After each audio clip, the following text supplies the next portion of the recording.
Assalamualaikum warahmatullahi wabarakatuh. Pada video ini saya akan menjelaskan materi tentang Al-Hakim, Mahkum Fih, Mahkum Alaih, Ahliyah, dan Awaridul Ahliyah dalam usul fikih. Yang pertama tentang Al-Hakim. Al-Hakim berarti pembuat atau penentu hukum, yaitu Allah Subhanahu wa Ta'ala. Para ulama sepakat bahwa sumber hukum baik hukum taklifi maupun wadi berasal dari Allah setelah diutusnya Rasul dan sampainya dakwah kepada manusia. Dasar hukum tersebut berupa Al-Quran, Sunnah, dan ijtihad ulama.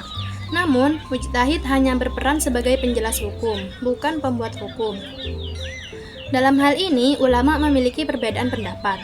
Menurut Asy'ariyah berpendapat bahwa manusia mengetahui hukum melalui Rasul, sehingga hukum belum berlaku sebelum datangnya Rasul.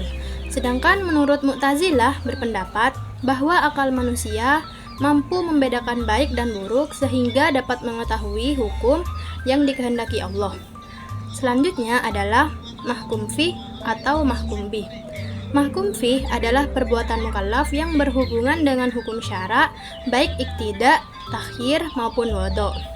Contohnya adalah aqimus shalah, menunjukkan wajibnya mendirikan sholat.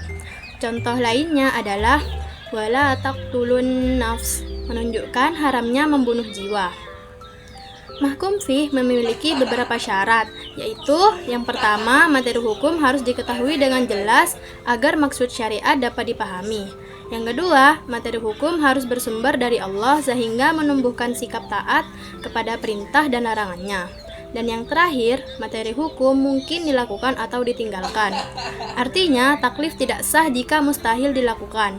Misalnya, menggabungkan dua hal yang bertentangan. Contohnya, haram sekaligus wajib pada seseorang dalam konteks dan waktu yang sama.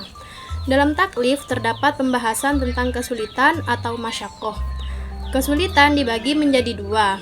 Yang pertama, masyaqqatul mu'tadah, yaitu kesulitan biasa yang masih mampu dilakukan manusia, seperti sholat, puasa, dan haji.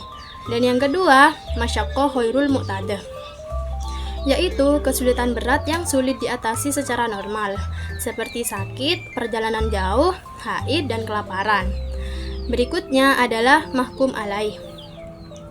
Mahkum alaih adalah seseorang yang berkaitan dengan kitab Allah yang kemudian dinamakan mukallaf.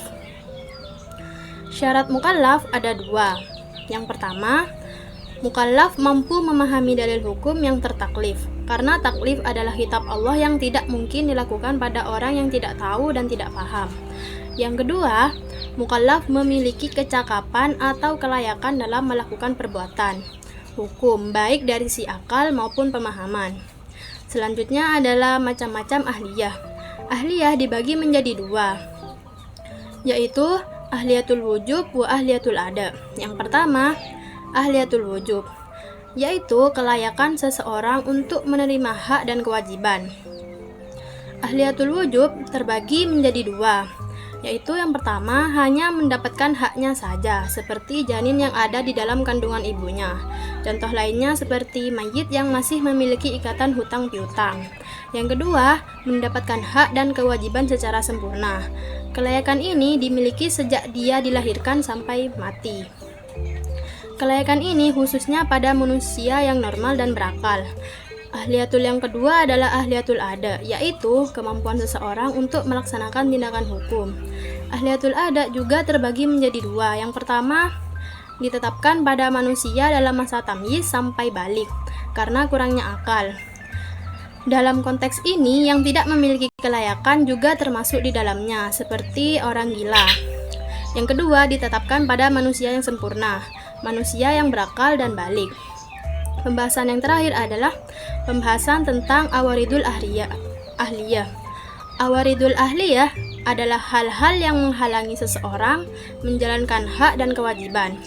Awaridul ahliyah dibagi menjadi dua, yaitu yang pertama, awarid samawiyah, yaitu penghalang yang tidak dapat diusahakan oleh manusia.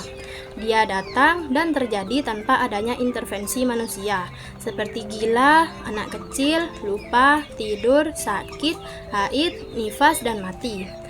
Dan yang kedua, awarid muktasabah, yaitu penghalang yang terjadi karena adanya usaha manusia, seperti bodoh, mabuk, gurauan, perjalanan, salah, dan bangkrut. Demikian penjelasan mengenai al-hakim, mahkum fih, mahkum alaih, ahliyah, dan awaridul ahliyah. Semoga materi ini dapat menambah pemahaman kita tentang usul fikih. Wassalamualaikum warahmatullahi wabarakatuh.